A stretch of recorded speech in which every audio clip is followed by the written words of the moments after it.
Target solid hit అంటూ బరిలోకి దిగిన కన్నప్ప ఆ స్థాయి నంబర్స్ ని మాత్రం టచ్ చేయలేకపోతున్నాడు. అయితే మౌత్ టాక్ బాగున్నా ఇలాంటి కలెక్షన్స్ రావటం గమనార్హమే.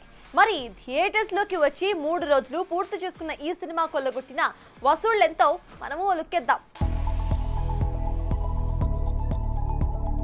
దురదృష్టాన్ని జేబులో వేసుకుని తిరుగుతున్నట్టున్నాడు ఈ మంచువారి పెద్దోడు. కారణం లేక ఒక సినిమాకి, అది కూడా పాన్ ఇండియా రేంజ్లో రిలీజ్ అయిన సినిమాకి మంచి మౌత్ టాక్ తెచ్చుకున్న ఆ రేంజ్ కలెక్షన్స్ ని మాత్రం చూడలేకపోతున్నాడు. తొలి రోజున భారీ అంచనాలతో వచ్చిన కన్నప్ప 9 కోట్ల పై చిలుకు సాధించి పర్లేదనిపించింది. అయితే రాను రాను సినిమా బాగుందన్న టాక్ వచ్చినా వసూళ్లు మాత్రం మరీ తీసికట్టుగా ఉండడం గమనార్హం. రెండో రోజు పెరగాల్సిన కలెక్షన్స్ 7 కోట్ల దగ్గర ఆగగా, సండే రోజైనా కలెక్షన్స్ తో సంబరాలు చేసుకోవాలనుకున్నాడు విష్ణు. కానీ ఊహించని విధంగా కేవలం 6 కోట్ల నెట్ కలెక్షన్స్ మాత్రమే సాధించాడు. ఇలా వీకెండ్ లో నంబర్స్ తో బాక్స్ ఆఫీస్ షేక్ చేయాలనుకున్నాడు. కానీ ఇలా పూర్ పర్ఫార్మెన్స్ చేస్తే బ్రేక్ ఈవెన్ చేరుకోవడం కష్టమే అనిపిస్తోంది. ఇక ఓవరాల్ గా ఇప్పటి వరకు 3 రోజుల్లో 23 కోట్ల వసూళ్లు సాధించిన ఈ సినిమా వరల్డ్ వైడ్ గా 50 కోట్ల గ్రాస్ మార్క్ దాటినట్లు తెలుస్తోంది. ఏదేమైనా కలెక్షన్స్ తో కుమ్మాల్సిన వీకెండ్స్ డే హ్యాండ్స్ అప్ చేస్తే ఇక రాబోయే వీక్ డేస్ లో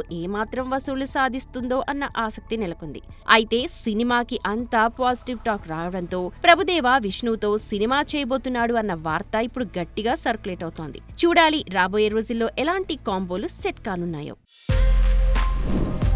For more videos like this, subscribe Big TV channel.